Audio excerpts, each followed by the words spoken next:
situado como historia humana. Hegel está mucho más allá, porque está más allá de Kant, del sujeto cartesiano y de la idea ilustrada de conciencia. Hegel usa la palabra conciencia no para un conjunto de representaciones o ideas, sino más bien para un campo de actos. Conciencia es, en Hegel, lo que la gente hace. Asociado a eso hay, por supuesto, pensamientos, pero no es prioritariamente lo que la gente piensa. La autoconciencia es la acción consciente.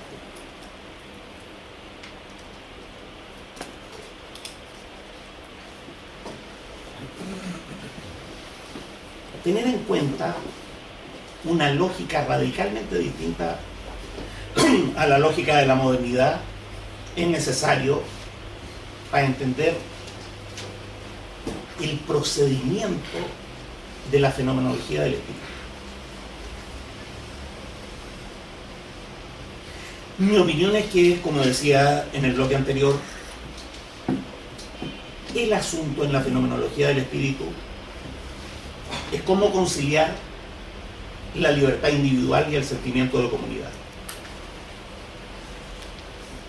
Ese es el problema, comillas, de nuestra época. Periodización. Noten que en Hegel, del siglo XII al siglo XV, es la cristiandad.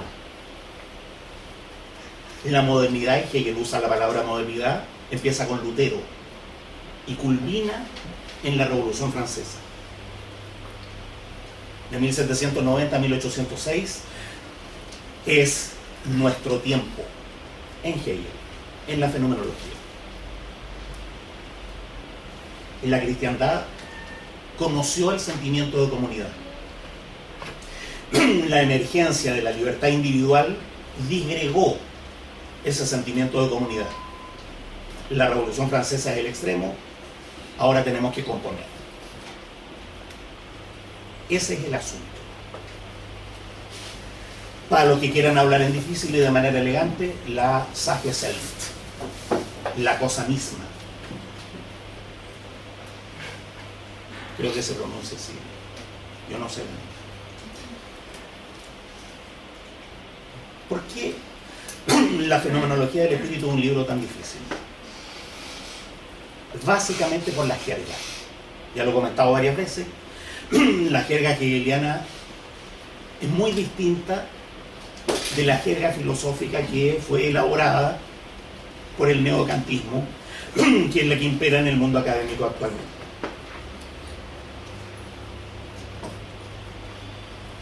Una segunda cuestión es que Hegel no es católico.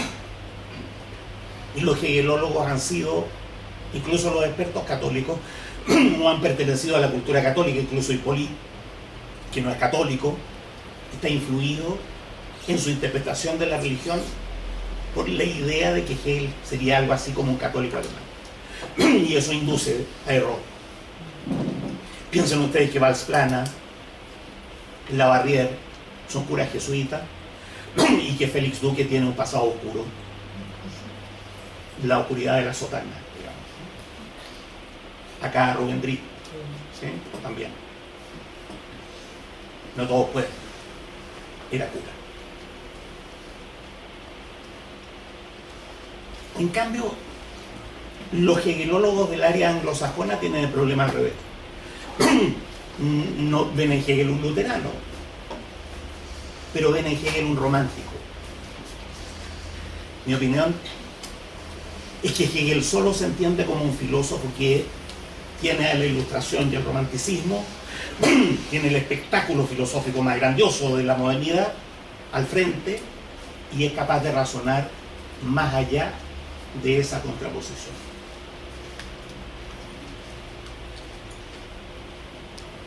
Voy a decir cosas técnicas sobre la fenomenología del espíritu y después conversamos sobre esto, lo otro, incluso acá.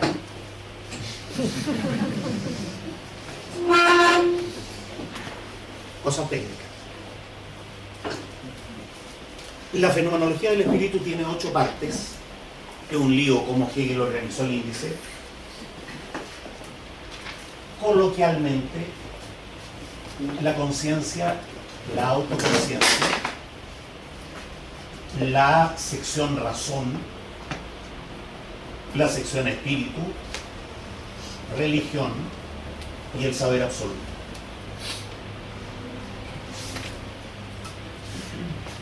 Son 8 porque aquí está la 1, la 2 y la 3 en la sección conciencia. Es importante el hecho de que en la sección razón, la primera parte es la razón observadora. Coloquialmente, voy a llamar a la segunda parte razón activa, Hegel la llama así.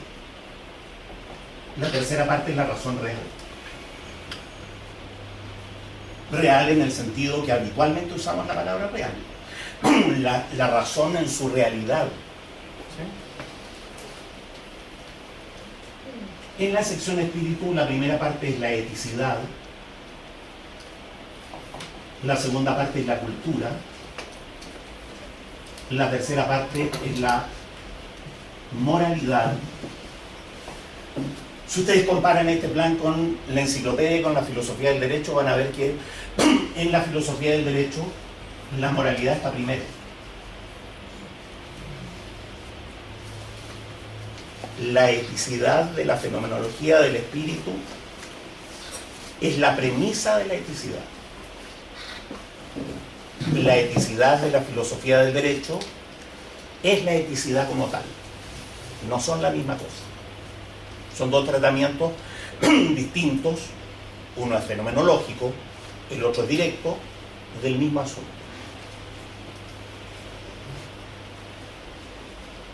La religión natural, la religión artística, Wenceslao Rose traduce la religión del arte. Y una de las pocas, yo creo que la traducción de Wenceslao Rose de la fenomenología del espíritu es respetada por todo el mundo, es perfectamente legible. Una de las pocas cuestiones de traducción mayores que hay en esa traducción es que Wenceslao Rose traduce la religión revelada. Con el rigor, lo que dice en alemán es la religión emergente, Offenbarung. Una olla con agua, la ponemos en la cocina, el agua hierve y emergen burbujas. Eso es Offenbarung, la religión que aparece entre nosotros emergiendo. El cristianismo, la resurrección, el saber absoluto. Yo creo que no es posible leer la fenomenología del espíritu sin una hipótesis que organice el libro. Porque la dificultad principal es que el libro no está escrito linealmente. Ustedes podrían poner toda la crítica de la razón pura en una sola línea. Aquí funciona filosofía y funciona arte al mismo tiempo. Podrían hacer una acción de arte, agarrar la crítica de la razón pura y pegarla en los muros como una sola línea. Y no se perdería el sentido filosófico del texto. Efectivamente, el capítulo segundo es después del primero. En la fenomenología no. No ocurre que el capítulo segundo sea después del primero. Entonces, hay que hacer una hipótesis. ¿Qué posición ocupa un capítulo respecto del otro? Yo voy a hacer una hipótesis. Hay otros hegelólogos que han hecho otras hipótesis. Después de elaborar muchas hipótesis, encontré en el Phenomenology of Spirits Reader de John Stuart que él había hecho una hipótesis también. Fue muy halagador ver que me copia y ni siquiera lo sabe.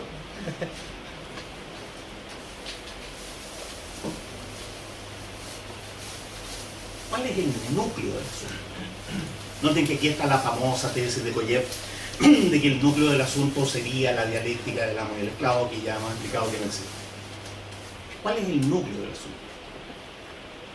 El núcleo es el juicio que Hegel hace sobre la modernidad. Y entonces voy a relatar, ¿sí?, cómo es ese cuento. Hipótesis. En filosofía, las hipótesis se prueban vigilando la consistencia entre la hipótesis y el texto. ¿Sirve la hipótesis para leer el texto? Ah, ya, entonces vale. Mi opinión es que la sección conciencia es paralela a la sección autoconciencia. Y lo que Hegel hace es cambiar la modulación del problema. Abordar algo desde un punto de vista lógico en un modo distinto. En este caso, el problema es el saber. En este caso, el problema es el hacer. La estructura lógica de la acción humana. Es una cuestión de modo. A esta altura lo que tenemos son premisas meramente abstractas. No es el asunto. Por eso están apresurados a decir, miren, en la página 140 ya está el asunto. No es el asunto. Si uno continúa esa lógica, el saber, el hacer, lo que sigue de la sección conciencia es la razón observadora.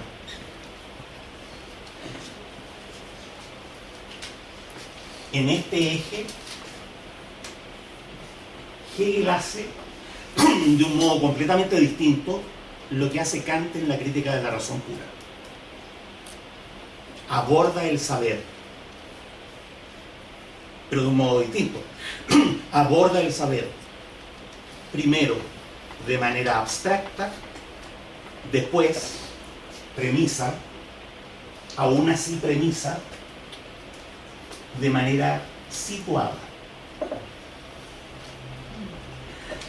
Si aquí el problema es la epistemología en general, acá el problema es la ciencia natural moderna. Si aquí el problema es la lógica del saber, acá el problema es la experiencia concreta, histórica del saber.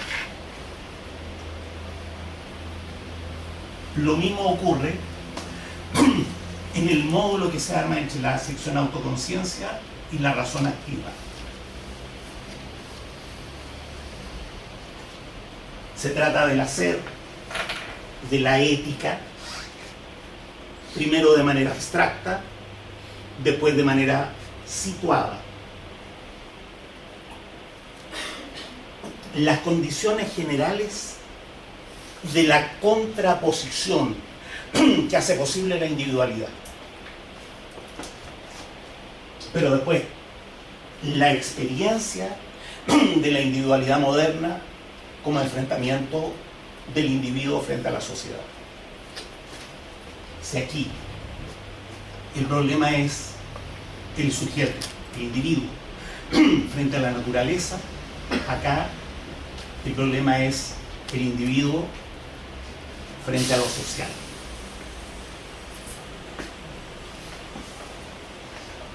Acá el problema es el individuo simplemente frente al objeto. En la sección autoconciencia, el problema es cómo la transindividualidad da origen a la individualidad moderna, en sentido abstracto. Sin embargo, premisa. No hemos llegado al asunto mismo. El asunto mismo empieza en la razón real. No se llama así. Hegel le pone ese título a la tercera parte de la sección racional. Se refiere coloquialmente a esa parte de esa manera. La tercera parte de la sección razón en el índice se llama individualidad. Este es el asunto. La emergencia de la individualidad moderna. Fíjense que la primera parte, en esa sección, pueden verlo en el índice de la fenomenología, se llama el reino animal del espíritu. O sea, una sociedad en que vivimos como si estuviéramos en la naturaleza. El problema aquí son los individuos frente a los individuos. Sin embargo, todavía estamos en las premisas, no en el asunto. Lo que hemos hecho ahora, lo que Hegel ha hecho es historizar esta premisa situada. Noten que hay una metáfora espacial, situar, poner contexto, y una metáfora temporal, historizar, señalar el origen. ¿Sí? Recién llegamos al asunto mismo en la sección que se llama cultura, Bildung, que es la parte B de la sección espíritu. Ahora sí que estamos en la modernidad como tal, la escena es Francia, en el siglo XVII, en el siglo XVIII. En esta sección hay toda una parte del conflicto de la fe con la ilustración, una cuestión súper situada. Hay toda una parte de la ilustración. Hegel dice una cosa que es extraordinaria, dice, la verdad de la ilustración es el reino de la utilidad. Noten que el reino de la utilidad del capitalismo. En 1806, la verdad de la ilustración es el reino de la utilidad. Y hay una tercera parte que se llama la libertad absoluta y el terror, el extremo. Este es el núcleo de la fenomenología del espíritu. Hegel ha llegado ahí a la cosa misma, la noción, cosa misma, se arma aquí en la razón real. En la introducción de la fenomenología del espíritu, la primera frase dice: es natural pensar que en filosofía de lo que se trata es de la cosa misma. ¿Cuál es la cosa misma? Esta. Hegel se refiere a la cosa misma como la obra de todos y cada uno.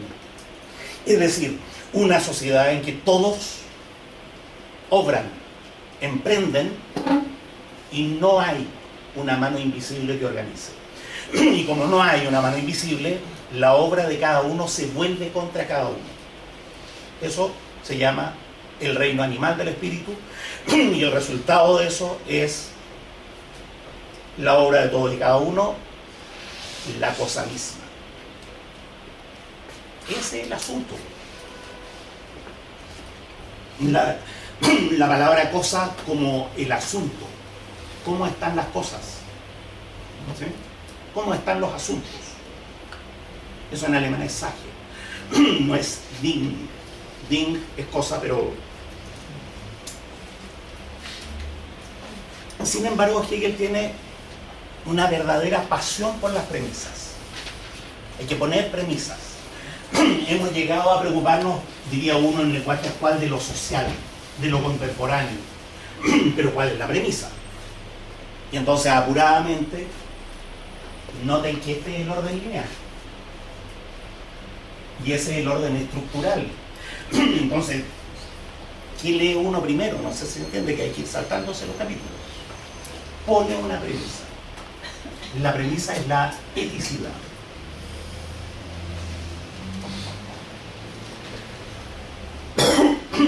La eticidad es la premisa de la cultura.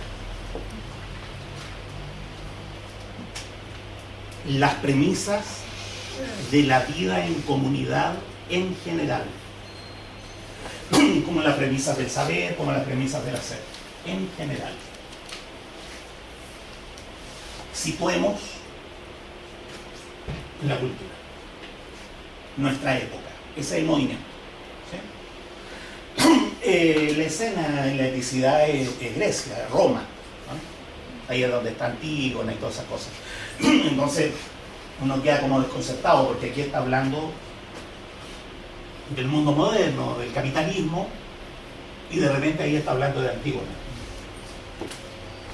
Y eso hizo que la gente que pensaba que la fenomenología del espíritu era una historia perdió la paciencia, oye, se salta los momentos históricos. ¿Sí?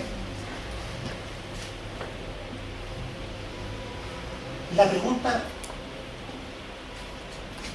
la libertad absoluta, el terror, es si los intelectuales de nuestra época, 1790, 1806, están a la altura de ese desafío. ¿Cuáles son los intelectuales de nuestra época? El idealismo ético, Kant; el idealismo estético, Schiller; Hölderlin.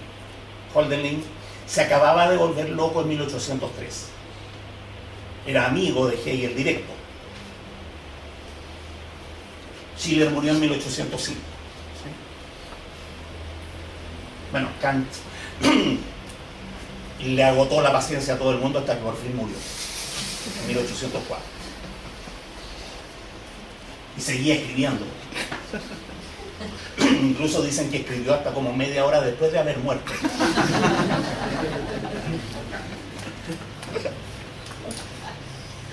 Esa pregunta, ¿están los intelectuales de nuestra época a la altura del desafío?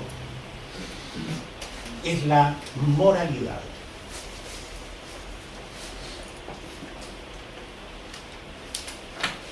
En la ética situada hegeliana, la eticidad es un conjunto de actos, de prácticas sociales. Es, digámoslo así, la ética que de hecho tiene un pueblo. El sujeto de la eticidad es un pueblo. Y claro, irrumpen los individuos. Y entonces los individuos corrompen, disgregan la eticidad. Pero los individuos pueden desarrollar una disposición interior de ser responsable, responder a la eticidad común. Esa disposición interior es la moralidad. La virtud de Kant es que ha sido capaz de plantear la necesidad de esa disposición interior. El defecto de Kant es que ha planteado esa responsabilidad como si fuera una responsabilidad meramente individual, la ha planteado de una manera completamente abstracta, idealista. No está a la altura de nuestra época. En una carta a un amigo, Hegel dice una cosa que es bien siniestra. Dice: la verdad de la Revolución Francesa es el kantismo. Cosa siniestra, porque noten que la Revolución Francesa para la gente culta de su época era el terror, cortarle la cabeza al rey. No sé si les han contado que en la Revolución Francesa ocurrió una cosa que es realmente poco deseable. Empezaron a matar a los ricos. ¿Cómo se les ocurre? Los ricos son menos, son más delicados, digamos. Por supuesto que los pobres siempre son matables, para eso son pobres, y además son muchos. Entonces uno puede matar y matar pobres, y no produce grandes conmociones sociales. Pero si uno empieza a matar a los ricos, ¿qué va a hacer de la cultura, de la belleza, de la caballerosidad, del buen gusto? Y eso fue lo que empezaron a matar. En la matanza de la Vendôme agarraron 2000 ricos, los cortaron cogotes y los tiraron al río, y el río Sena iba lleno de muertos. Y además eran ricos. Ahora, si uno le corta la cabeza al rey, y a la señora del rey, y al hermano del rey, y a los hijos del rey, y al primo del rey, eso solo puede ser un exceso. No solo para Hegel, para todo ciudadano bien pensante. La verdad de la Revolución Francesa es el kantismo. Imagínense lo que significa eso. Voy a decirlo directamente. Eso significa que una ética de ideales y de valores es incapaz de contrarrestar el efecto centrífugo del individualismo burgués. Es incapaz de evitar el caos neoliberal. Y al revés, fomenta una ética de la hipocresía, en que se declara una cosa y se practica todo lo contrario. Todos cumplen con los ideales, todos hacen el mal en nombre de los mejores ideales posibles. La patria, contra el terrorismo, el bienestar de los ciudadanos, qué sé yo. ¿Se dan cuenta? Eso. La verdad del caos liberal y neoliberal, el kantismo, significa buscar un correlato filosófico de un fenómeno social real, efectivo. ¿Sí? Si tuviéramos que decir qué filosofía expresa la posibilidad, porque Kant no era partidario de eso, pero qué filosofía expresa la posibilidad del caos neoliberal, el idealismo ético. Lo hacen mejor los idealistas estéticos. El idealismo ético pensó que había que educar a los ciudadanos en la voluntad pura, en la moralidad, en la razón, entendida como razón práctica. Schiller, Carta para la educación estética del hombre, dice no, a los ciudadanos hay que educarlos en lo bello. Hace algo que está en Kant, pero que Schiller desarrolla. El sentimiento de lo bello muestra que tenemos discernimiento moral. Es siniestro también. Schiller no vio que eso era siniestro, lo dijo con Schiller, que saben. Es como Violeta Parra, Silvio Rodríguez, qué sé yo, Neruda y García Márquez juntos. Todo eso juntos es Schiller. Schiller pensó, si educamos al pueblo en lo bello, eso desarrolla al mismo tiempo su capacidad intelectiva y su capacidad moral. ¿Será cierto eso? Ariel Dorfman, que es un chileno que nació en Argentina y actualmente es norteamericano, escribió un cuento breve que se llama La muerte y la doncella. Polanski hizo una película con eso. Se trata de unos brutos que están torturando a alguien con música, qué sé yo, grosera. Están tocando rock, reggaetón, reggae, qué sé yo. No, música. ¿Por qué? Porque para que los vecinos no escuchen. De pronto entra alguien, la mujer está vendada, ¿no? Apaga la música y pone un cuarteto de Schubert, La muerte y la doncella. Y empieza a primero a interrogar, tortura psicológica, y después a torturar, tortura física, con música clásica. Es extraordinario el punto, porque es cierto que el sentimiento estético desarrolla la predisposición moral. ¿Se dan cuenta? Sí. Ariel Dorfman dio en el clavo respecto de la crítica que Hegel le hace a Schiller. No es cierto. No tenemos ninguna garantía. Uno, usted ha planteado el sentimiento estético como una cuestión completamente abstracta, como si la belleza fuera universal. No, el sentimiento estético no es sino la representación del pueblo ante sí mismo, puesto en el elemento de la representación. Es otra teoría del arte. Y dos, ese idealismo estético no solo es idealista porque tiene un concepto abstracto del arte, sino que además es idealista en la esperanza que formula de que el discernimiento de lo bello desarrolla el discernimiento moral. Hegel es particularmente cruel con esto, ¿no? Cruel.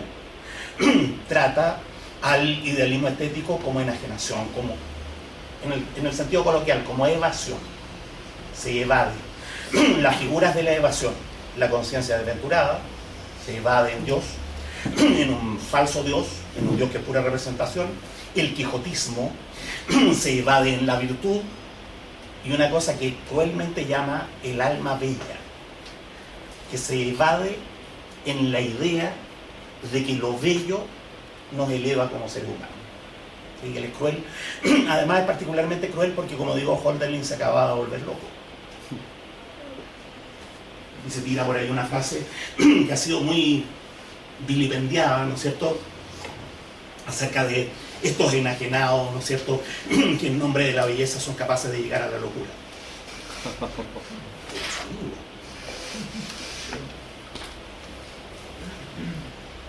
¿Por qué? Bueno, pero además está la vieja hipócrita que habitó este edificio hace unos 50 o 100 años. Esto era un convento, me contaron, que juzga desde el bien y el mal. ¿Sí? Hegel critica al idealismo kantiano, al idealismo estético, y lo que dice es que conducen a la hipocresía de ese que juzga desde el bien y el mal, pero no se ensucia las manos. ¿Sí? No están a la altura de nuestra época. ¿Por qué no están a la altura de nuestra época? Porque en vez de reconocer al otro, lo desautorizan desde la torre de marfil de lo bello o de lo bueno. No, para reconocer al otro hay que desarrollar el sentimiento de comunidad. Eso es lo que le falta a los filósofos de nuestra época. La moralidad es, por lo tanto, el lugar donde Hegel explícitamente critica la ética kantiana, critica el idealismo estético y critica la consecuencia de eso que él ve que es una moral de la hipocresía. Sentimiento de comunidad. ¿Dónde está el sentimiento de comunidad? En la religión. Ah, bueno, pero viene la obsesión de las premisas. No, nos falta la premisa. Entonces, procedamos. La premisa es la religión natural. De nuevo, la premisa abstracta del principio de comunidad absolutamente en general. Después, la religión del arte, la premisa situada. La religión artística, ¿eh? La religión artística es una religión que pone lo divino en la representación, que pone a Dios frente a sí. Es la parte más bonita de la fenomenología, donde Hegel hace una larga consideración sobre la epopeya, la comedia, la tragedia, la comedia nueva, Menandros, la comedia nueva. Es súper bonito y además se entiende todo. Uno se encuentra a esas alturas con que se ha sobrevivido a todas las demás, ya esas secciones se entienden. De nuevo, la epopeya, la tragedia, la comedia, la escena es Grecia. Es decir, esto es un módulo. Aquí está Antígona, ahí está la tragedia.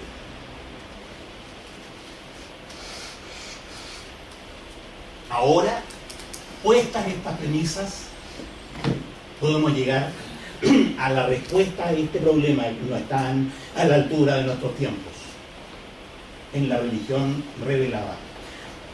La religión revelada es la parte más anticatólica de la obra de Hegel. Critica de una manera bastante ácida el cristianismo meramente representativo, con instituciones, con santos, con objetos devotos, con la figura del carpintero, como si el carpintero, Hegel dice, literal, ¿eh? Pero eso no es sino el carpintero. Para un cristiano eso es terrible, porque ese no es sino el carpintero, es Dios. No sé si se acuerdan, esto lo cuentan todos los años en una semana especial.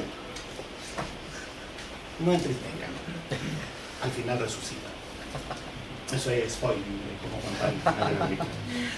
Deberían haberle dicho a tiempo que era el sobrino.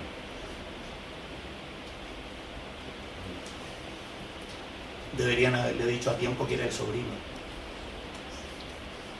Estoy como Hegel. Cultura contemporánea, ¿a quién deberían haberle dicho que era el sobrino?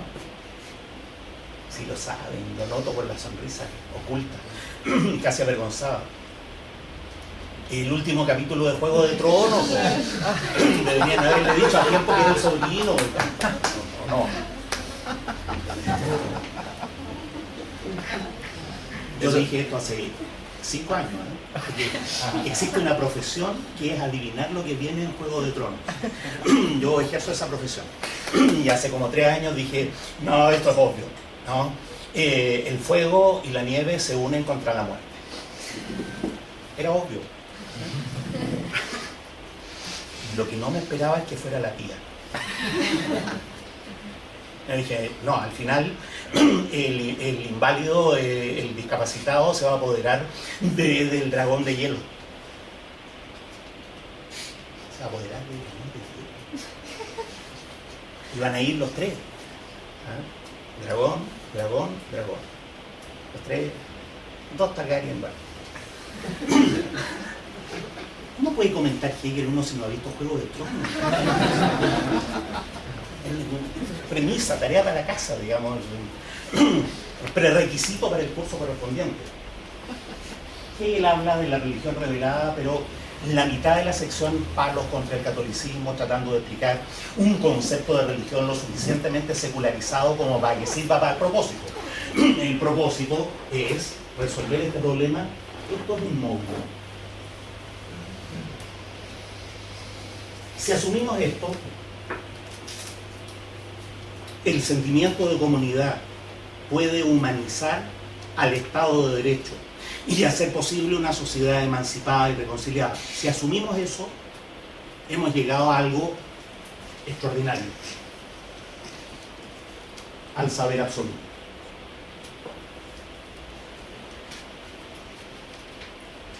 El saber absoluto se llama absoluto porque no depende de ninguna otra cosa. No porque sea el más grande, sea el más profundo. Absoluto significa que no es relativo. Eso es lo que significa absoluto. Literalmente. Siempre en Hegel, absoluto significa simplemente esto no es relativo. O también no tiene lado de afuera. Desde luego, el saber absoluto es el saber del todo. Entender la clave del todo. Pero eso no es lo mismo que saberlo todo. Es una tontera. No necesito saber cada árbol para saber que hay un bosque. Noten que cuando sé que hay un bosque tengo el concepto de los árboles, pero no conozco los árboles. Entonces decir Hegel era un filósofo que creía que lo sabía todo, eso es Popper. ¿Sí? De hecho, en uno de sus libros no plantea el saber absoluto, lo sé todo. Una tontera. Bueno, era esperable. Popper. No, saber la clave del todo. La clave del todo está dicha desde la introducción de la sección razón una y otra vez. La clave del todo es que somos, como historia humana, toda la realidad. Esa es la clave. Cuando sabemos eso, sabemos que tenemos una responsabilidad absoluta. No es que Dios no pueda ayudarnos, al revés, por supuesto que puede ayudarnos. ¿Por qué? Porque nosotros somos Dios. Lo que sí es cierto, como decía en la hora anterior, es que no hay una condición humana ni hay una naturaleza humana que limite las posibilidades de la emancipación. El saber absoluto no es una afirmación empírica. Con el gobierno prusiano ha llegado a eso. No. Es la afirmación de una posibilidad. La Revolución Francesa ha inaugurado una época histórica en que por fin se hace posible algo. La posibilidad de reconciliar la libertad individual con el sentimiento de comunidad. Se hace posible. Hegel, una y otra vez a lo largo de sus escritos, dice que la filosofía no tiene que ser edificante, no tiene que ser consoladora, la filosofía no tiene que predecir nada. Tiene que señalar lo que hay y su posibilidad. Los filósofos no tienen que meterse en política, los filósofos están para interpretar el mundo, no para transformar. Eso es Hegel. Después uno puede decir, no, en realidad los filósofos también tienen que meterse en la transformación, pero eso es Marx. ¿Sí? Señalar la posibilidad. Uno podría decir, a él no le gustaría, de hecho yo le he preguntado y me dice que no le gusta. Uno podría decir, señalar la posibilidad es la tarea revolucionaria de Hegel. Hegel se siente incómodo. Yo cada vez que le pregunto, pero maestro, esto es revolucionario, usted ha señalado la posibilidad de la emancipación humana. No me hable de revolución. No todos tenemos ese privilegio de conversar estas cosas con Hegel. En otro foro Otro profesor me retó por decir esto. ¿Cómo se puede hablar en serio con alguien que dice que habla con Hegel?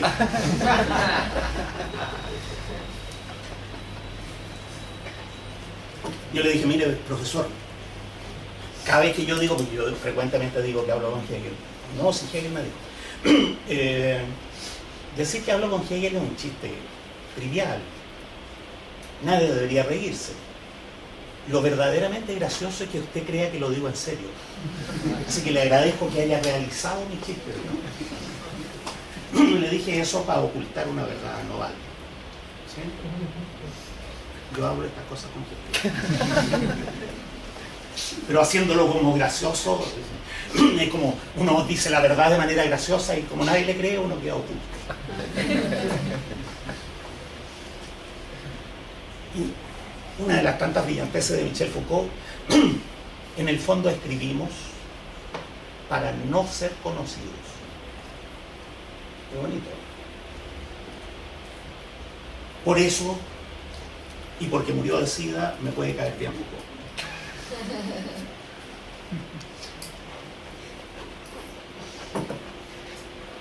Ahora, yo cuando converso con Hegel estas cosas le digo, maestro, mire la hipótesis que hice. Y me dice, ah, pero qué interesante, mira, me pillaste en esto y otro. ¿No? Solo una inquietud. ¿No tienes nada más interesante que decirme? Les cuento que hice un seminario sobre la fenomenología del espíritu que duró 10 años y que leímos línea por línea el libro. Y después fui corriendo a decirle, maestro, ya entendí el saber absoluto, no tiene nada más interesante. Porque fíjense que eso, claro, es lo absoluto, pero como saber. Un chilenismo. Es la verdad nomás. Como la verdad, no más. Como, eso es solo la verdad. Dígame algo interesante. Noten que uno tiene la verdad en el máximo. Y entonces me dicen, no, eso es solo la verdad. ¿Y qué otra cosa podría haber?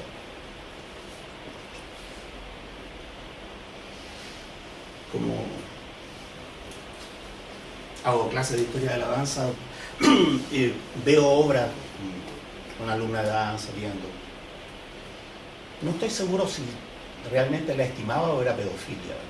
Todavía no lo decido. Viene ella y me dice, profesor, me voy a casar. Y yo le digo, bueno, pero no se preocupe, si eso tiene arreglo. Y me dice, no, pero es que estoy enamorada, no sea así. Bueno, pero eso también tiene arreglo. Noten que lo que yo le estoy diciendo es la verdad nomás. Es solo la verdad. ¿Qué hay más que la verdad? La verdad, para ser verdad, tiene que ocurrir. Y entonces cuando uno le dice, mire, esto es lo absoluto, pero como saber, entonces uno dice, bueno, pero eso es la verdad nomás. Falta un pequeño detalle. Que ocurra. Bueno, pero es que para ocurrir necesitamos elementos teóricos más profundos, sí. Todo este enredo se llama Sistema de la Ciencia, primera parte. Entonces ellos no dan ganas de agarrarlo a cachetada, porque después de 10 años uno se entera de que era la primera parte nomás. Aquí al final, en una nota invisible a pie de página, dice, ahora pase a la lógica. 30 años más. Si sobrevive a la lógica, haga una filosofía de la naturaleza, atrévase a hacer una filosofía del espíritu, y ahí ya vamos a estar un poco más en la verdad, pero recuerde que el detalle es que esto tiene que ocurrir. Uno le pregunta, pero maestro, ¿y esto cómo ocurre? Ah, no, eso pregúntaselo a los políticos. El filósofo solo tiene que interpretar el no. Sobre la fenomenología del espíritu, preguntas, alarmas, quejas. Noten que acabo de explicar la fenomenología del espíritu en 30 minutos. Y en castellano.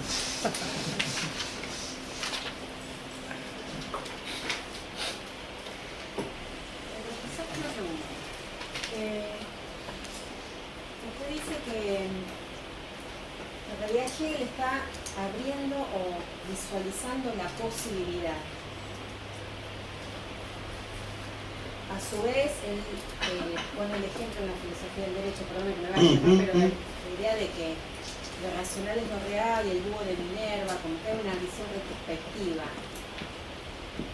En la fenomenología del espíritu, si mal no recuerdo, él dice que la historia es la superficie de la idea, un poco como la matemática, ¿no? Que está en esa formalidad si se toman los acontecimientos sueltos, pero al llegar al saber absoluto, el nosotros filosóficos encuentra el sentido del todo que venía, digamos, desarrollándose desde el principio. Y yo me pongo nervioso porque son muchas cosas distintas. Sí, mi pregunta es, en el saber absoluto, ¿se visualiza la posibilidad o se visualiza la realidad de lo que se realizó quizás desde la Revolución Francesa? ¿O lo real? ¿Me explico? Sí, lo que pasa es que todas las cosas que está diciendo son súper importantes. Entonces, tengo un problema para cada una. No, al revés. Habría que desarrollar cada una de esas afirmaciones. Primero, Hegel señala una posibilidad, pero la señala filosóficamente, no políticamente. O sea, no está dispuesto a elaborar un camino, de una estrategia concreta para llevar a cabo. No está dispuesto. Porque hace una diferencia entre la filosofía y la política muy tajante. ¿Sí? Porque en Alemania, 1815-1830, es la época de la Restauración. Es la época más conservadora del siglo XIX. Porque varios ayudantes de Hegel, por mencionar la toma de la Bastilla en clase, terminaron en la cárcel. Entonces Hegel es lo más liberal que se puede ser en un país totalitario y oscurantista como Rusia, que tenía un rey bastante idiota además. En una ciudad, Berlín, que tenía 150.000 habitantes. 150.000 habitantes. Y entonces, entre el rey, el ministro de Cultura Hardenberg y el rector de la Universidad Hegel, había una cuadra de distancia. Entonces, Hegel. Yo creo que no solo por prudencia política, sino por una cuestión muy filosófica. ¿Qué puede hacer la filosofía?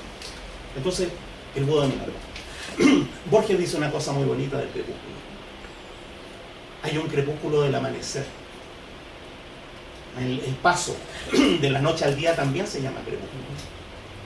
Yo creo que el búho de Minerva de Hegel canta al atardecer, pero también canta al amanecer. Hegel no estaría dispuesto a reconocer esta segunda parte, de que está señalando una posibilidad que podría encontrar programa. Jacques Dont, que es un hegelólogo muy respetable, tiene una interpretación extrema al respecto. Hegel murió a los 61 años. Perdón. Esto tengo que aclararlo. No murió. Se fundió con el infinito. Estamos hablando de Hegel. Pero a los 61 años. Jacques Dont dice, si Hegel hubiera vivido los 80 años de Kant, habría sido uno de los fundadores del socialismo utópico. Que es exactamente lo contrario del mito de Hegel reaccionario, prusianista, precursor del fascismo, exactamente lo contrario. Y la biografía de Jacques Dont, que es muy respetable, está llena de documentos al respecto. Documentos emocionantes, como Hegel brindando por la Revolución Francesa en 1824. Noten que, insisto, 1815-1830 es la época más reaccionaria. Mencionar la Revolución Francesa. Hegel está en otra ciudad, no estoy seguro si en Varsovia, pero en una ciudad, o en Viena, y le hacen una comida, ¿no?, al gran profesor de la Universidad de Berlín. Profesores universitarios, muy conservadores, todos. Y en algún momento de la comida que él dice, alzo mi copa porque hoy, 14 de julio, es el aniversario de la toma de la Bastilla. La mitad de los profesores se pone pálido y sale de la sala. Eso es Hegel.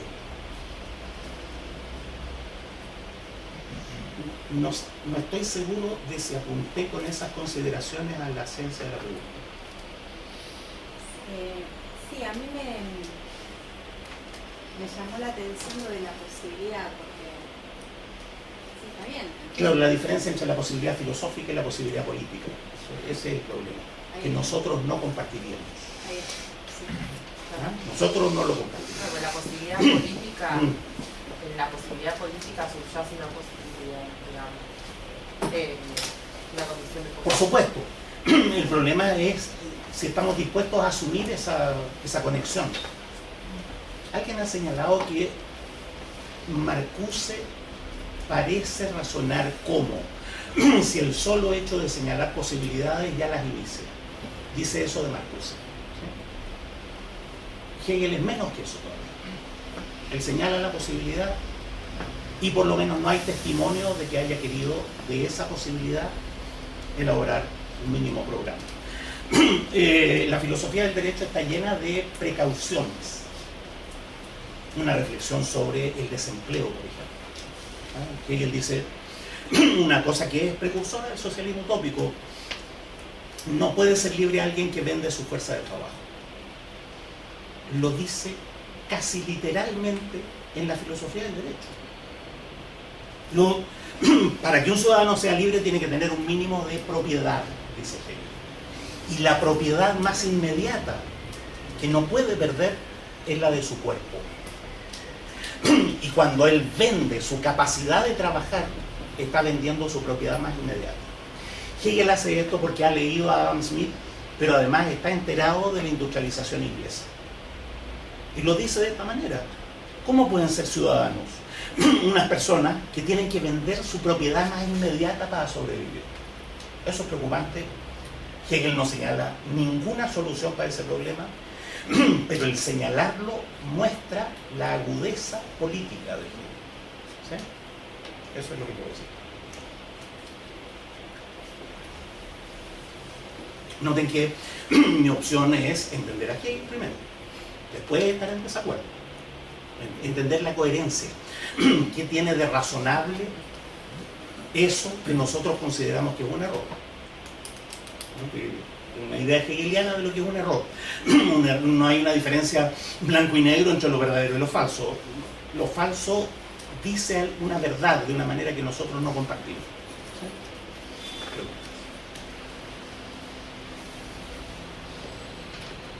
Ahora sí que los convencí de todo. Por favor. Puede ser que alguien dijo, yo pregunto porque me salí varias veces y me interesa conectarlo con la fenomenología. El tema de la dialéctica en la fenomenología. ¿A usted le parece que el ritmo dialéctico es la clave de lectura de la fenomenología o se podría pensar? Hay un profesor muy amable en la UNAM. Y entonces él me escribió triunfante porque tiene la lógica traducida por Félix Duque y se encontró que en la introducción de la lógica Hegel usa la palabra de. Entonces me escribió: profesor, encontré la palabra dialéctica en Hegel. Yo hice una cosa que les sugiero: tomen los libros de Hegel y pónganlos en el Word. Microsoft ayuda al estudiante de filosofía. Digo, de alguna manera hay que ganarse la vida. Pónganlo en el Word y pongan en el buscador dialéctica. Y van a encontrar todos los lugares donde aparece la palabra dialéctica en la fenomenología del espíritu. Los tengo aquí. 9 veces. De las cuales 3 son en el prólogo y 3 en la certeza sensible. Es decir, Hegel prácticamente no usa la palabra en la lógica. ¿Sí?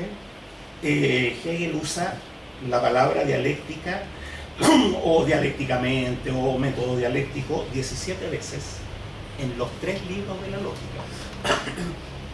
Curiosamente, en la introducción a la lógica, Félix Duque no pudo evitar meter una introducción de 150 páginas a la traducción, que es la obra de su vida. Duque usa la palabra dialéctica 30 veces. En el libro entero sale 17 veces.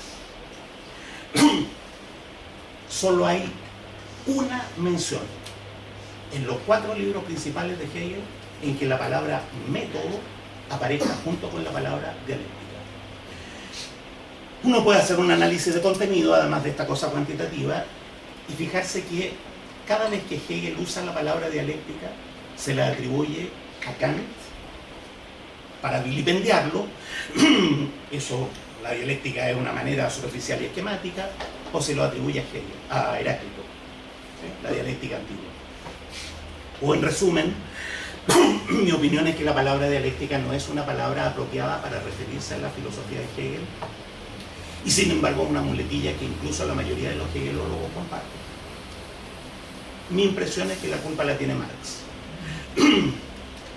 Es la interpretación marxista la que puso de moda que había un método dialéctico y que el método dialéctico tenía que ver con las tríadas dialécticas. Es probable que exista algo así. Donde no existe es en Hegel. ¿Se entiende? Pero y como método, al fin y al cabo, del desarrollo de Hegel, ¿qué nombre le pondríamos? Porque, digo, cuando uno lee, por ejemplo, digo, como método filosófico, en ese sentido. Es que la palabra método. Claro. Método Es inherente. método es un camino. Perfecto. Pero sería como desde el exterior Pero intentar desarrollar la filosofía del exterior.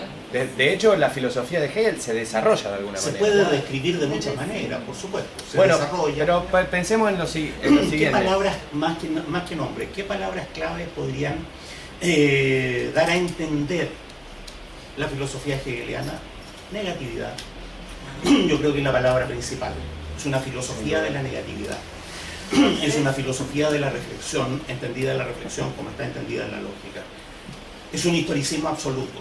Eso son cosas que son estrictas respecto de la obra, filológicamente estrictas. Pero el problema es que no es suficientemente específico, porque hay procesualidad aristotélica. Los profesores de filosofía antigua, cuando se acercan a Hegel, dicen, bueno, pero si eso es Aristóteles. Claro, el devenir está ya en Aristóteles. El problema es la negatividad. Entonces, ¿cómo ser específico? El punto no es de definición, el punto es de precisión. Hay un vocabulario filosófico preciso, que no es un conjunto de definiciones. A ver, esto es una cuestión de Wittgenstein, ¿no es cierto? Esta operación no se puede hacer. Es como la filosofía de Hegel es. Lo que uno puede hacer más bien es algo como esto. Es decir, la filosofía de Hegel es, ¿se entiende? Un conjunto, un campo semántico.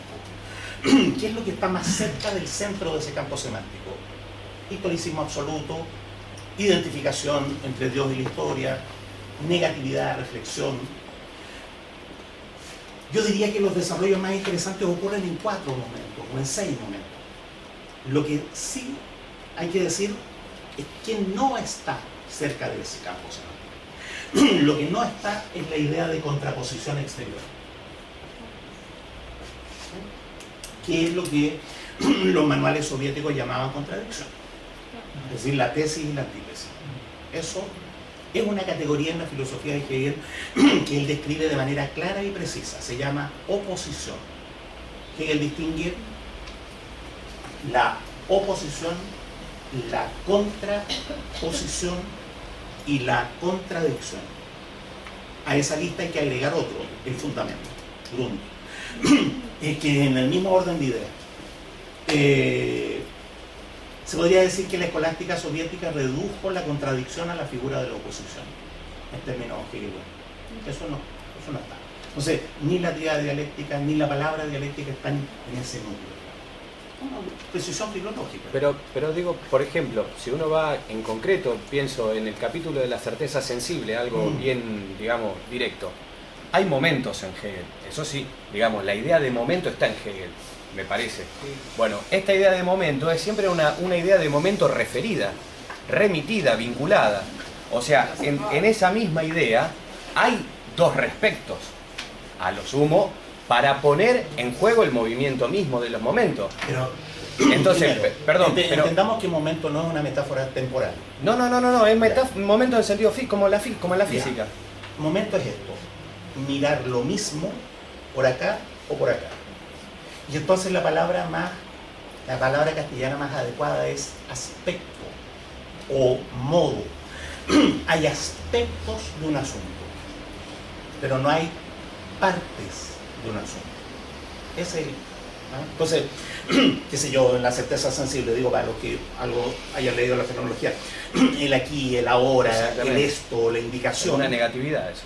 Son aspectos de una cosa que se llama indicación en la certeza sensible. Esa es la categoría. La indicación genera el esto, el aquí, el ahora. Entonces, más bien aspectos o modos.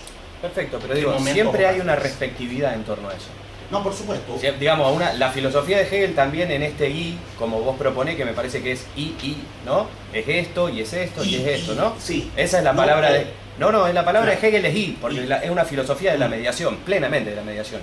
Incluso, como vos decís, más que los extremos, es la relación lo que vale en Hegel. Pero digo, en esta idea es justamente la relación, teniendo en cuenta siempre que prima la relación, que de alguna u otra manera necesitamos de esos respectos o de esos lados para poder considerar también la mediación. Entonces, de alguna u otra forma, a mí me parece, hay un momento, por ejemplo, el del entendimiento, momento, aspecto, pongámosle, del entendimiento, de la razón negativa y de la razón positiva. Y ese término, digamos, a algún punto es dialéctico eso también. Porque no está tan mal la dialéctica dentro del esquema de Hegel en algún punto. Digo, ¿qué nombre le ponemos? Por eso, a eso me refiero, ¿no? Hay una narración también, ¿qué opina usted? No hay una narración porque la Bildungsroman es un género literario, en fin. No deja de ser un género literario. Hay una narración, me permite, porque es un punto interesante.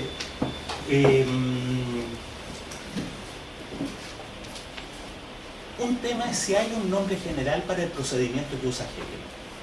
Yo creo que es una mala estrategia. ¿Sí? Que el procedimiento de la fenomenología, de la lógica, varían. De que el modo en que él aborda la filosofía del derecho varía. Otro asunto es si uno podría obtener un procedimiento general de los procedimientos que usa Hegel para aplicarlo a alguna otra cosa. Mi opinión, de nuevo, es que es una mala estrategia y en particular mi opinión es que Hegel no lo haría. De hecho, en la introducción de la fenomenología explica precisamente eso. Mira, aquí dice una cosa que es muy bonita, dice, el método del camino. El método no es al meta o dos, a lo largo del camino. Hegel dice, el método del camino, es decir, no es a lo largo del camino, el método del camino mismo. Yo diría que Hegel pone en duda ahí una cuestión que es muy típica del pensamiento occidental, que es representar la operación del saber como un camino. Y representar la operación del saber a través de metáforas espaciales. Como que la verdad está en algún lado y uno tiene que acercarse. En eso, al menos en la lógica, eso no funciona por ningún lado. En la fenomenología, el camino que hay es también muy curioso. No es un camino... No es un camino así. Es más bien un camino así. Entonces, otra metáfora, digamos, ¿no? Ahora, lo que está contenido en tu pregunta es muy interesante. Esto es una narración. Pero hay que tener presente que en la fenomenología del espíritu, Hegel lo declara explícitamente en la introducción, está narrado cómo la conciencia natural hizo la experiencia de llegar a sí misma. Pero está narrado de dos maneras. Una cosa técnica, filológica. En la fenomenología hay unos párrafos que Hegel encabeza sistemáticamente como para nosotros ocurre esto, ocurre lo otro. Para nosotros, los que escribimos la fenomenología, los que la leemos. Y hay otros párrafos que están encabezados como en cambio para la conciencia misma pasa esto, pasa lo otro.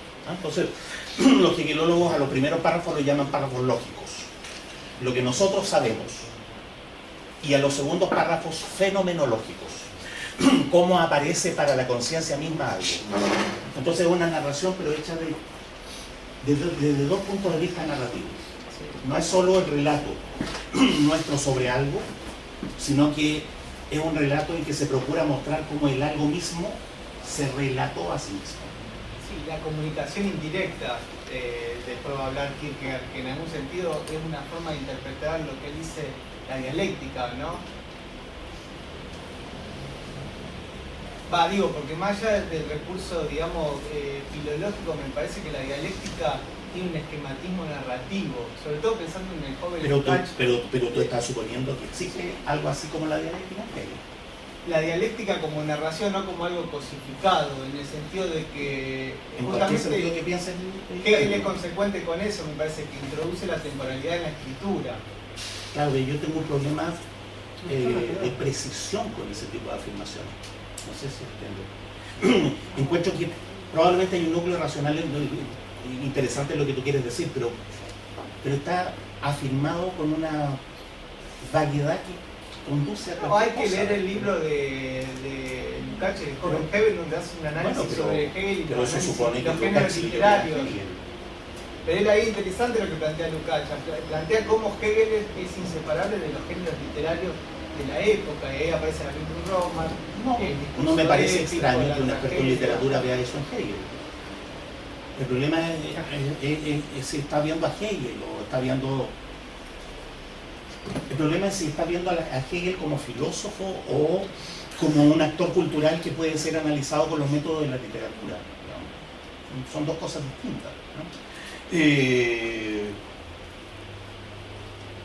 Yo creo que las cosas que escribió Lukács sobre Hegel son útiles para entender a Lukács,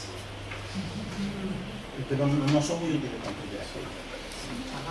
Esto de las premisas que usted señala, entonces, podría verse como un silogismo desarrollado, no sé.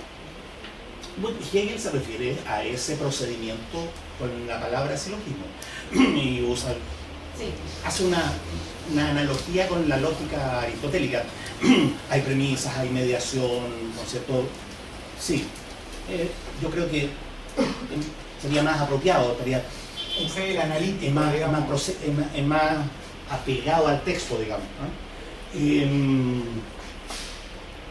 Bueno, yo creo que el problema es esto, la idea de que el proceso del saber es un camino.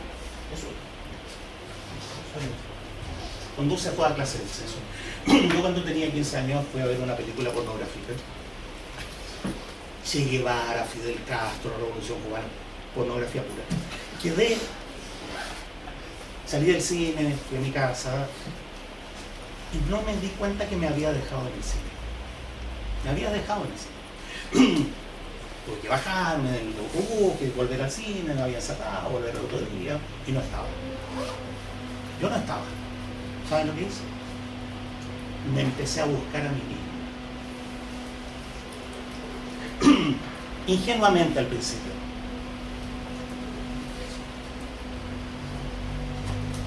Me estaba buscando a mí mismo. No me encontraba. Le pregunté a un amigo, ¿me has visto? Me dijo, ¿cómo me has visto? Sí, es que no me hallo. No me encuentro. ¿No es raro que uno diga buscarse a sí mismo? Como si uno estuviera en otro lugar. ¿Noten la metáfora espacial que eso significa o no? Si ustedes van donde un maestro budista y le dicen, maestro, me ando buscando a mí mismo, los maestros budistas que sonríen para todo. Entonces, no se preocupe, ya lo encontré. Ahí está usted. ¿Y dónde más va a estar? Pero fíjense la profundidad en el sentido común de la metáfora espacial del saber.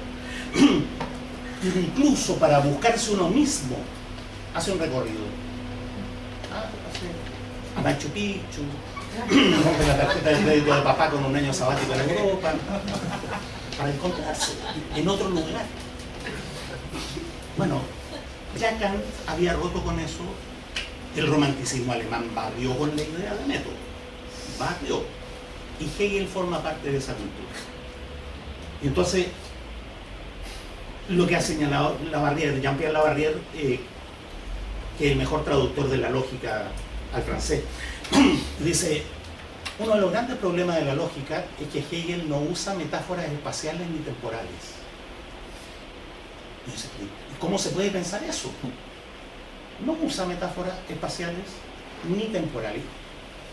Cuando uno piensa, y Kant creía que eso era necesario, piensa en términos de espacio y tiempo. ¿Sí? Bueno, además los estructuralistas se esforzaron para que uno pensara todo como edificio. Bueno, Hegel no pertenece a esa cultura, esa es una de las dificultades a entrar, ¿no? Él quería hacer una pregunta. No, sí, yo en realidad porque, como para desarrollar un poco el tema de la relación entre la verdad filosófica y la necesidad de exponerla de una forma sistemática, o en forma de sistema de esa verdad. Creo que no se desarrolló y me parece interesante. Yo creo que Hegel quiso hacer un sistema. Hay una cierta envidia secreta de Kant. Kant arregló un sistema. Crítica, crítica, crítica. Cada crítica con su inverso pedagógico. Y después bajaba a práctica fundamentos metafísicos de la ciencia natural, fundamentos metafísicos del derecho. Entonces, por eso que siguió escribiendo hasta media hora después. ¿No? Hegel quiso hacer eso y nunca pudo hacerlo. Se trabó en las introducciones, porque le parecía que todo tenía que tener premisa. ¿Sí? Noten que la fenomenología del espíritu se llama Sistema de la Ciencia, primera parte. Está en el título. Y nunca escribió la segunda parte. La enciclopedia de las ciencias filosóficas es un manual para leer en clase. Que Hegel era malo para hacer clase, era tímido, era lo que en Chile se llama guaso, ¿cómo se podría llamar acá? Del campo, hablaba rústicamente, como gente de campo, tosco. Y entonces, ¿por qué? Porque no había, el alemán no se había homogeneizado. Y el dialecto de Württemberg en Prusia era mirado de menos. Y entonces Hegel hablaba toscamente. Era tímido. Hay una litografía famosa donde aparece Hegel en un podio. ¿Sí? Así. ¿No? Esa era la imagen. Leía las clases a las 8 de la mañana en Berlín. No sé si se dan cuenta de eso. En diciembre en Berlín es temible, a la luz de la vela. Se empezó un poco a difundir el rumor de que era el último filósofo viviente. Y entonces se puso de moda ir a las clases de Hegel. Hegel cambió la clase de la 1 de la tarde a las 8 de la mañana. Para que no fuera gente, se le llenó igual. Y leía a la luz de la vela la enciclopedia. Leía a trastabillones. Es decir, la enciclopedia de la ciencia filosófica se llama así. Enciclopedia de las Ciencias Filosóficas en compendio. El manual para leer en clase y él leía y comentaba. Desarrolló la filosofía del derecho. La única parte del sistema que quedó bien hecha es la lógica, la ciencia de la lógica. O sea, Hegel debería haber vivido 200 años para completar el sistema. Uno puede adivinar en qué habría consistido el sistema, eso es relativamente nítido. Desde luego el sistema tenía que tener una fenomenología que mostrara cómo en la propia cultura humana se desarrolló la posibilidad del saber absoluto. Esa fenomenología tenía que conducir a una lógica de la complejidad. Esa lógica, es la cosa de premisa, es el esqueleto de algo, no es el algo. Es como... es la estructura, pero... bueno, vamos a... No sé si saben lo que es una estructura. Metáforas orgánicas que usa, ¿no? Bueno, usa metáforas orgánicas, desde luego. Entonces, la lógica serían el reticulado de una hoja. Si ustedes secan una hoja, le sacan la parte verde. ¿Sí? Eso tenía que tomar cuerpo en una filosofía de la naturaleza. Pero la filosofía de la naturaleza, ojo, es la lógica. Es la lógica, no es una aplicación de la lógica a un contenido, no. Es la lógica de hecho. Dasein, ahí. ¿Sí? Puesta. Pero al mismo tiempo y de manera, en mi opinión, paralela, esto debería conducir a una filosofía del espíritu. La naturaleza es la historia humana en su exterioridad. Lo que es real y verdadero es la historia humana, o si ustedes quieren, la identidad absoluta entre la historia humana y Dios. Eso es lo real y verdadero, por decirlo así. Puesto esto como un plan, entonces de aquí se seguían aplicaciones. La única que desarrolló es una filosofía del derecho. Habría sido importante también una filosofía del arte, no una estética.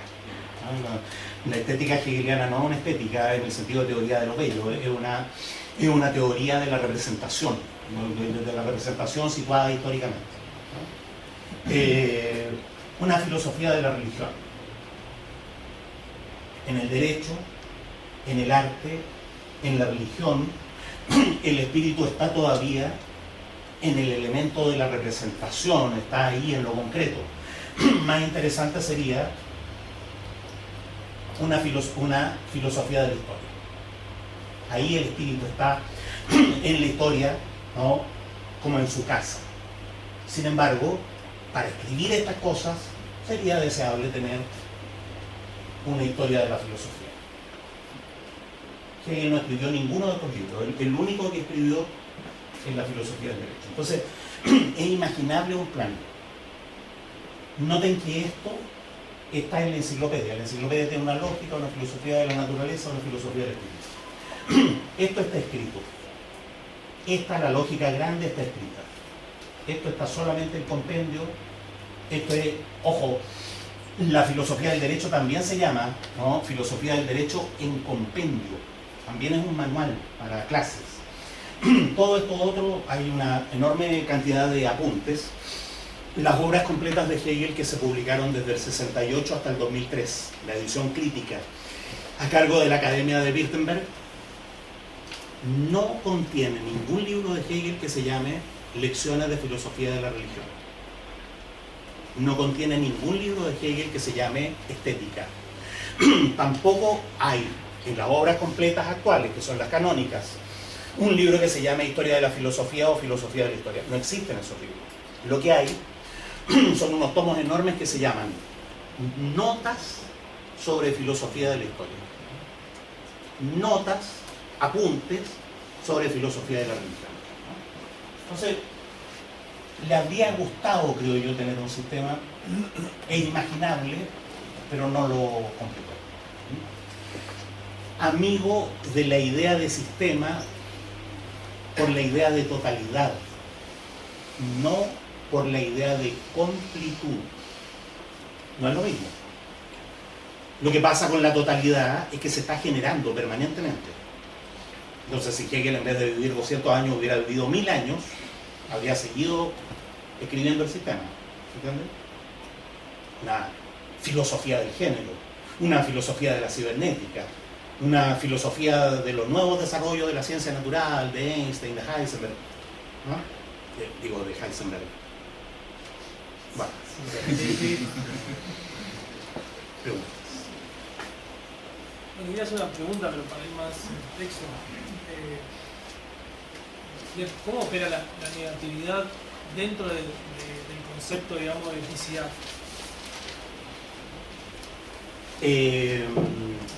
En el texto, refiriéndonos al texto, lo que hay en esta parte que se llama eticidad es Hegel pone una escena. Hay dos escenas. Una escena es la Grecia arcaica, siglo VI, incluso VII. La época en que uno presumiblemente podría poner a Antígona como personaje real, presumiblemente. ¿Sí? No es una consideración sobre Antígona, no sé si saben, pero en la fenomenología del espíritu Hegel no habla de Antígona. Alude a Antígona. Alude a la Edipodia en general y a la Orestía además, y las mezcla. con esas alusiones que uno lo de tan ganas de agarrar a cachetadas, ¿no? El concepto se hace sustancia, la sustancia se desarrolla, en su desarrollo se contrapone a sí misma, y los hermanos se encuentran frente a la muralla y se matan. Perdón, estábamos hablando de la sustancia, y de repente los hermanos se encuentran frente a la muralla, entonces dice, el gallo está loco, ¿qué es eso? Bueno, es Eteocles y Polinices que se matan en la muralla de Tebas, ¿sí? Eso es la Edipodia. Pero después, la sombra del desaparecido que es perseguido por las erinias. No, pero ese es Orestes. Eso no es la Edipodia, eso es la Orestía. Es decir, que él hace un uso puramente instrumental de las tragedias para poner la constitución del sentimiento de comunidad desde el principio es conflictiva y está dividida. Nunca hubo una época feliz. En la filosofía de Hegel no hay ni principio feliz ni final feliz. El final queda en suspenso, el principio siempre contiene una tragedia. Entonces Hegel sitúa la tragedia de la constitución de lo social. Tiene una teoría. La teoría tiene que ver con el encuentro de la tradición agrícola con la tradición urbana, o de la tradición con el derecho. Era un problema de su época, siglo XVIII. Codificar el derecho o el derecho constitucionario al estilo inglés. Hegel lo que muestra es que hay una contradicción irresoluble entre la tradición y la formalidad del derecho, y esa contradicción lleva al fin de la eticidad antigua. Ese fin desemboca en algo que es muy malo y muy bueno al mismo tiempo. Desemboca en la formalidad del derecho romano. Y entonces la primera parte de la escena es Grecia en el siglo VII, la segunda parte de la escena es Roma en el siglo II, III. La formalidad del derecho genera al individuo, pero de una manera absurda. Este gesto de Caracalla, de que en algún momento decreta que todos los ciudadanos del imperio son romanos. Todos tienen derechos, pero nadie tiene ningún derecho, eso es mentira. Esa formalidad en que cuando hay más leyes que nunca, el derecho es menos real que nunca. Es la advertencia. Ustedes van a codificar el derecho. ¿Y eso va a arreglar el problema o no? Esa es la eticidad. Y entonces, lo que queda puesto en la eticidad es ese conflicto radical de la socialidad entre la tradición y el derecho, entre la piedad y el rigor. Hegel alude a Antígona a propósito de eso. ¿La piedad sería la moralidad? Parte no, la piedad es el cristianismo. Lo que pasa es que Antígona no es cristiana todavía, y eso forma parte de su tragedia. Es capaz de una cierta piedad, pero en realidad Cristo va a enseñar la verdadera piedad. Pero el punto dramático es si el derecho puede estar atravesado por la piedad. Ustedes saben, ley pareja no es dura. Y claro, al tipo lo tiran por la muralla y se lo están comiendo los perros. Y al otro lo entierran con honores militares. Porque ley pareja no es dura, los héroes, honores militares. Los traidores se tiran por la muralla. Antígona irrumpe diciendo no, hay ciertas cosas que usted no puede hacer. Hay ciertas cosas. Usted no puede tener hijos con su mami, no puede matar a su papi, no puede aceptar que su hermano se lo coma a los perros. Mínimo. Y entonces irrumpe con una piedad que no es capaz de realizarse, que conduce al fracaso. Gana la ciudad, gana el derecho, pero eso crea la persona. Es decir, la persona es la máscara jurídica, ¿no?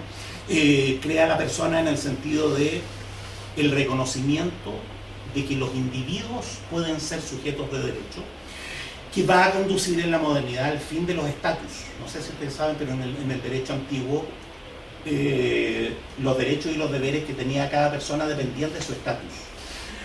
Las mujeres, los esclavos, los niños, los locos, los ciudadanos tenían derechos y deberes distintos. La modernidad, gracias al cristianismo, terminó con eso, igualó el estatus de todos los seres humanos.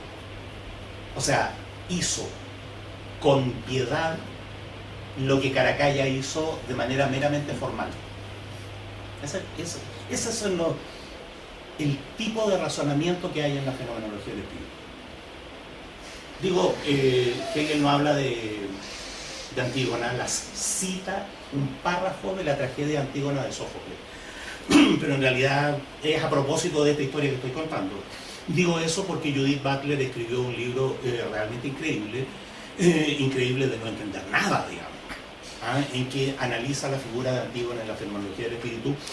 Adivinen con qué resultado: Hegel era machista. No, hay un error filológico elemental en una persona que hizo su tesis en Hegel. Uno dice, bueno, si hizo la tesis en Collier. Ahora, es interesante, y te quería preguntar qué... Claro, esa es la tradición, el derecho urbano. No, que es interesante esto que estaba... No, decide. Esta idea que vos marcás acá, que está siempre continua, eso a mí lo que más me gusta de Hegel es esta idea de que siempre uno se piensa con que se encontró con una verdad y siempre hay una vuelta de rosca y otra vuelta de rosca y así, ¿no?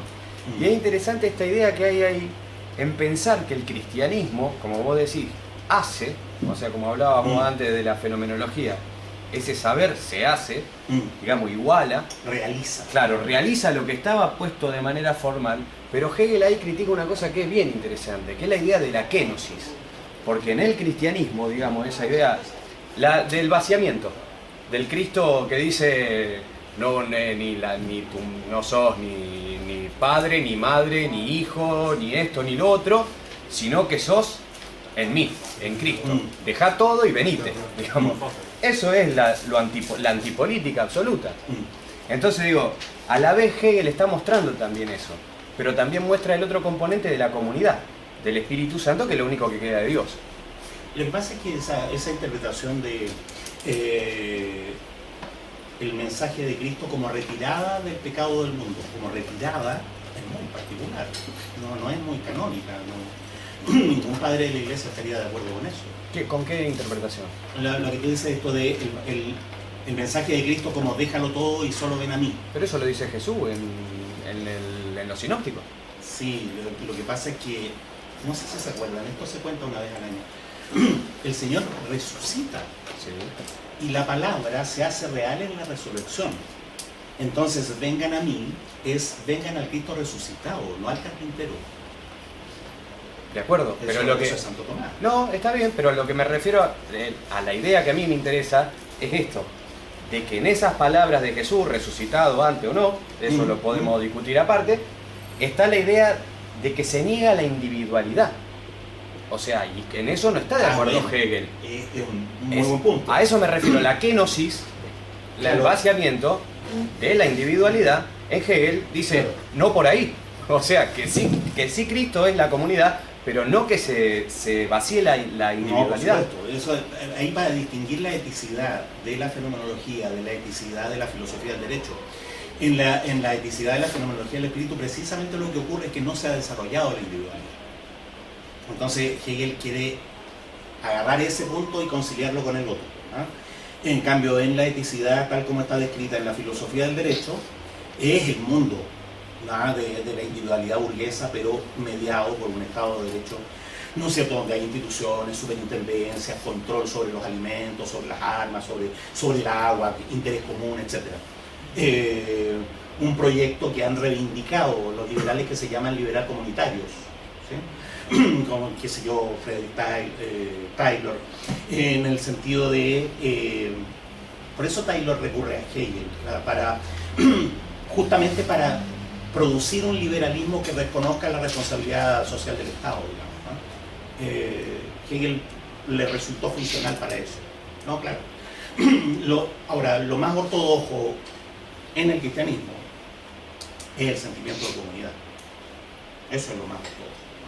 No, todas las interpretaciones que son modernas a todo esto, más individualistas, ¿no? La retirada del pecado, ¿no? Que tienen su precedente en los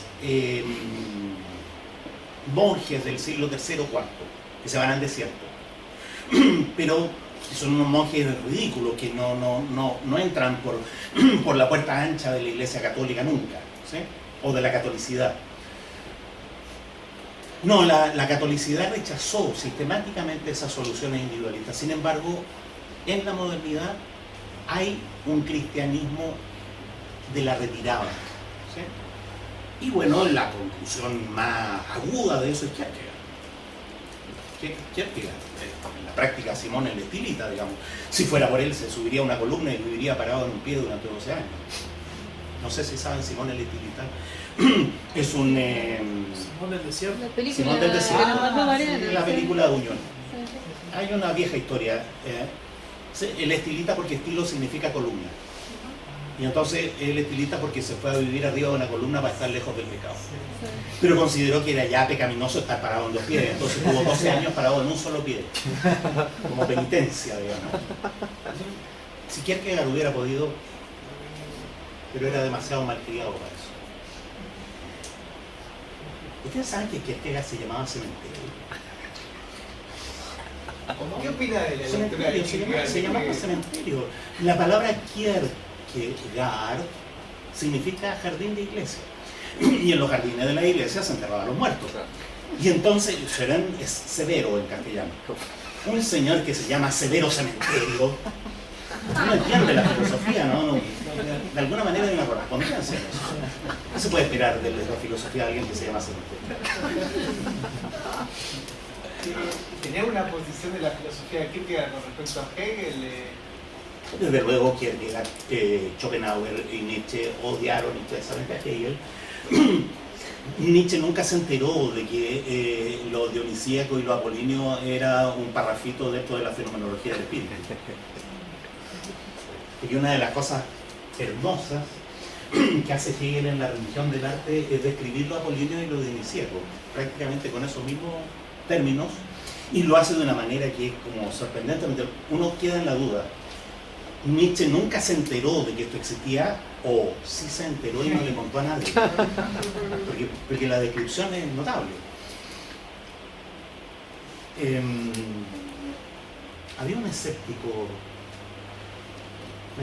Diógenes Laercio dice de un escéptico, era un Sócrates enloquecido. Era como Sócrates pero vuelto loco, digamos. Lo dice Schopenhauer, es un Kant enloquecido. La idea es de Isaiah Berlin, un tipo muy interesante. Dice, predicó un concepto de libertad radical, que radicalizó la libertad kantiana, que ya era demasiado radical. Entonces, dice, es como un Kant enloquecido, digamos, ¿no? Es curioso, los tres, Kierkegaard, Schopenhauer, Nietzsche, eran profundos admiradores de Kant. Y no se entiende cómo Federiquito pudo admirar a Kant, que es exactamente lo contrario de lo que es Nietzsche. Sin embargo, es admirador de Kant. Toda la historia de la filosofía es metafísica, pero del único que habla bien es de Kant. Uno podría decir que ese es el más metafísico de todo. Bueno, pero Nietzsche, vale, como poeta, no sé si han tomado en serio a Nietzsche. No lo hagan. Era un poeta, estaba bromeando. Además, la hermana modificó el libro. Uno, no sé, entra a la filosofía cuando puede prescindir de Nietzsche. Antes está estudiando literatura. Y es muy bueno estudiar literatura, pero no es lo mismo, ¿no? Yo les agradezco la paciencia. Mañana voy a hacer una cosa bien erudita. Voy a primero a comentar cómo los marxistas históricamente han tratado a Hegel. Todos los Hegel que han habido en el marxismo. Y después, en un segundo momento, hay un nuevo sonrojo para nuestras juventudes. Voy a explicar cómo yo entendería la relación entre Hegel y Marx. Eso.